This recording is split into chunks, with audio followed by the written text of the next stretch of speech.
Well, welcome back to the Daily Debrief, the Ashes Daily Debrief. Can you believe it? It's only the end of day 2 here in Perth. We're outside the stadium. I've got ex-England captain Michael Vaughan alongside me and Australia's finest, most loved cricket journalist, Bharat Sundaresan. Vaughanie, what a day. England were in charge of this test match. At the end of the day, they've lost. What on earth happened? Well, we've seen an innings that we'll talk about for many, many generations. We've seen special Ashes innings in the past. I think this one's going to be right up there. And we'll talk about it for a long period of time in the way that Travis Head has played. But I can't quite fathom what's gone on. At lunchtime, England 100 ahead, 1 wicket down. Bowling started to bowl a little bit better.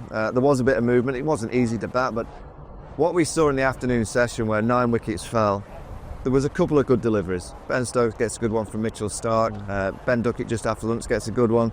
Then we saw 3 big drives from 3 quality players in Ollie Pope, Harry Brook, Joe Root. James Smith should have been out for naught. They should have lost 4 wickets for no runs. I go back to 2023. The way that England have batted here this last 2 days is exactly the way that they batted in the second innings at Edgbaston when they were dominating that first test match. And then Nathan Lyon got a 5-wicket haul by them playing reverse sweeps. Joe Root was stumped for the first time. They go 1-0 down. You then go to Lords, the second test match of 23. First innings, 185 for 1. Nathan Lyon being stretchered off. Suddenly, bouncer theory. England trying to whack it to all parts, bowled out, 2-0 down. So they made huge mistakes in 23. A real good team who is honest with each other and wants to improve, 2 years later should not be making the same mistakes in the first Ashes test match. It's exactly what England have done. It feels like a fever dream what's happened over the last 2 days.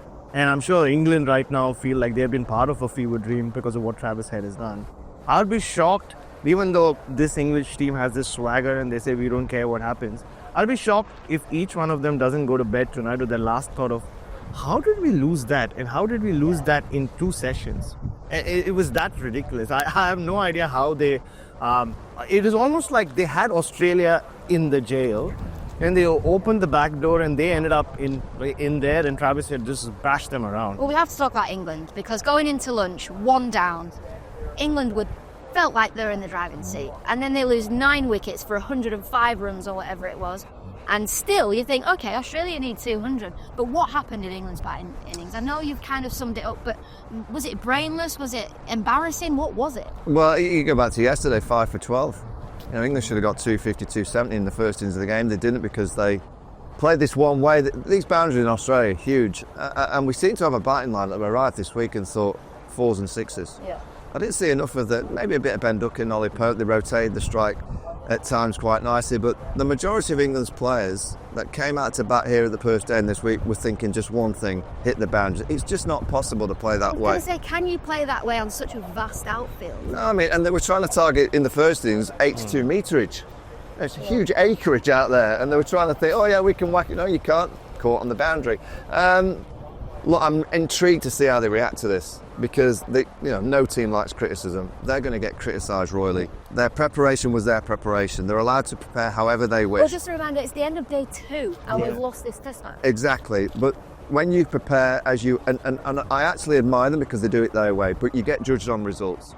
And when you only survive for 2 days and you go 1-0 down, and I looked at the bowling unit yesterday. It's the best I've seen a bowling unit bowl in Australia. They were magnificent. So they've done something right with the bowlers. They look physically right. But to give those bowlers 33 overs rest, and it's not 33 overs because they had to pad up and mentally switch on to bat. So it's probably 15 to 18 overs. It's just not enough.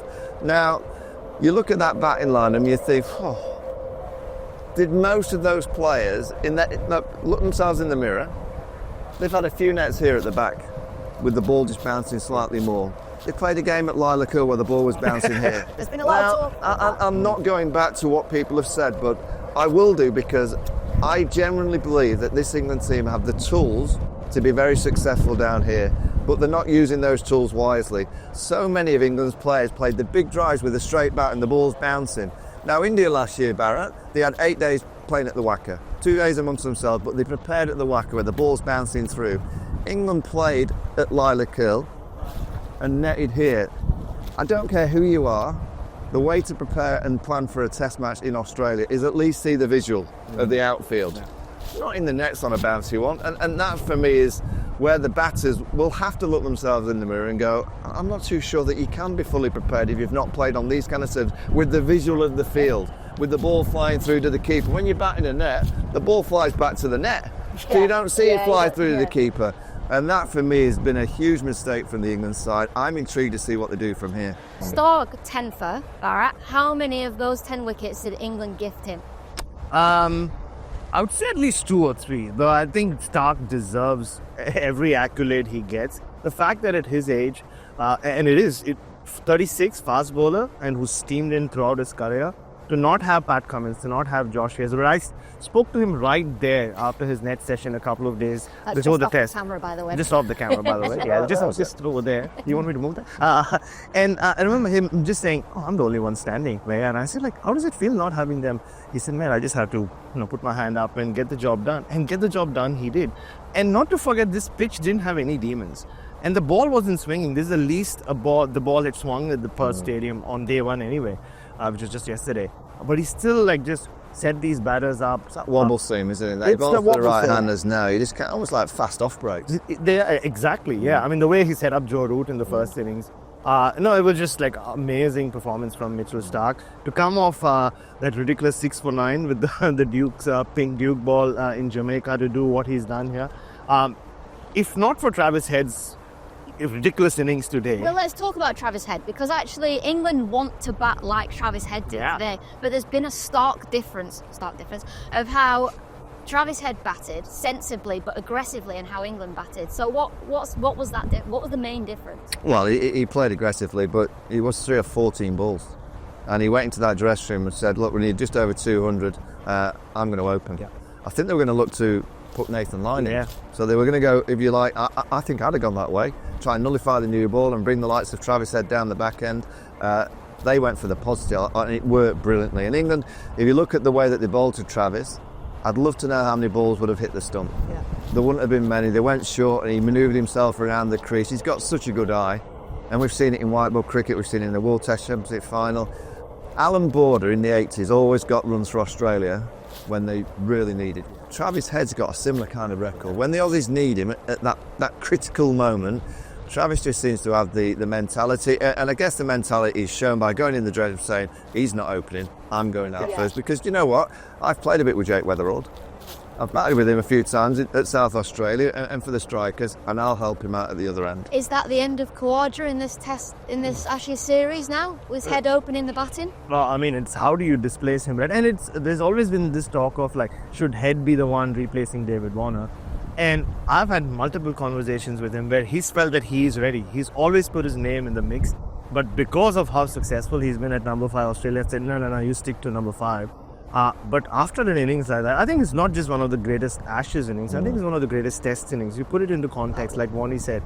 I mean, just 24 hours prior to when Travis Head walked out, England were bullying these Australian batters. This is the first time, I don't know how often you've seen this happen, Warnie. An English attack had roughed up the Aussies. They'd hit them everywhere. And then for Travis Head to say, no, I'll get the job done, and do it the way he did, sensibly to start with, but then just destroyed them. And that 160 hit of Jofra Archer, really, I mean, that was a monster. It was a monster. That was him bullying them. He was just making a mockery of them. He looked like the only Australian batter that actually wasn't scared of the pace. I know the pace was down today as it was yesterday, day 2, the rollers had him, but he just took the game on and just was like, we can bowl fast, I'm not bothered. I reckon Labuschagne found something today. The problem that England have now is that, and I agree with you, Bharat, last night I've seen before, there's so many little cracks that England have opened up, and they need to get widened this week. Yeah. England should go 1-0 up, well, they haven't, and guess what?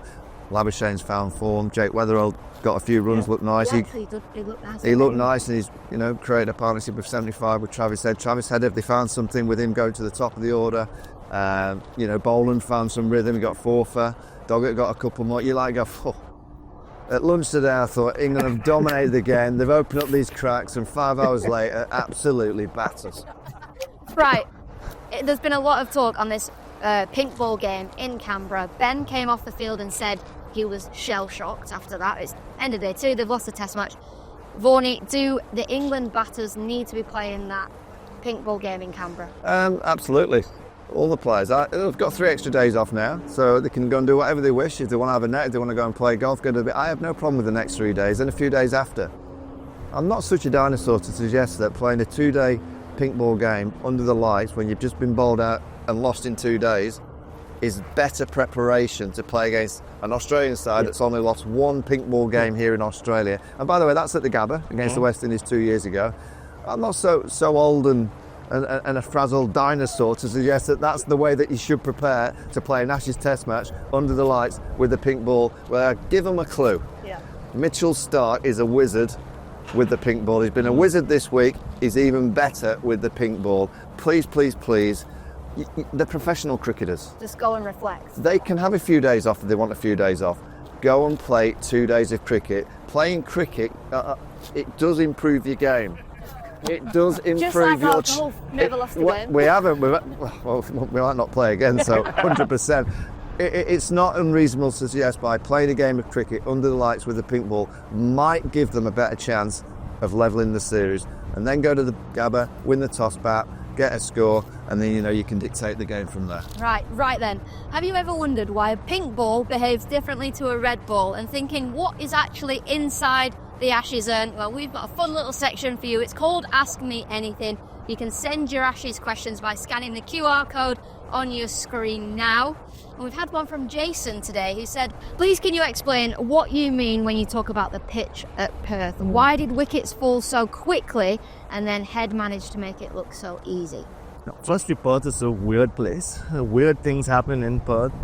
People here are a little strange as well, unlike people in Adelaide. Nice people live there, as you know, Warning. I think it's just... there are a lot of unknowns about this Perth pitch as well. So there's only been 5 test matches played here, and each one of them has been different. And I also think the curator is probably the fittest I've seen on a cricket ground. And he's got cool tattoos, and he's also a heavy metal head. Like Does it actually bounce more here than anywhere else? It does, yeah. Yeah. So if you imagine, if you whacked a ball down on a surface, you whacked a ball down in say like Lords, the home of cricket. You whack it down, it bounces here. Yeah.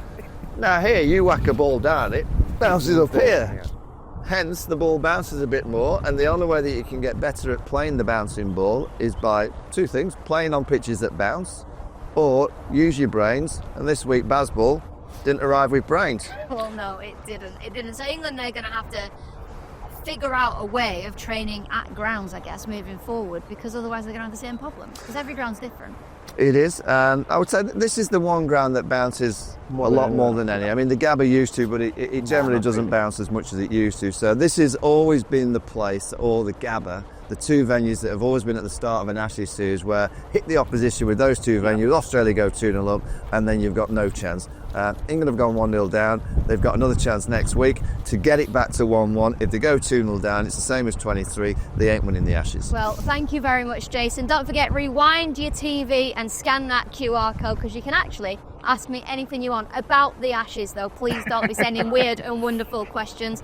Don't forget, TMS have got a mountain of podcasts on BBC Sounds. The highlights are on the iPlayer at 5 p.m. this evening. Bharat, Vaughan, thank you very much. It's day 2 and we're done. I'm going to the bar.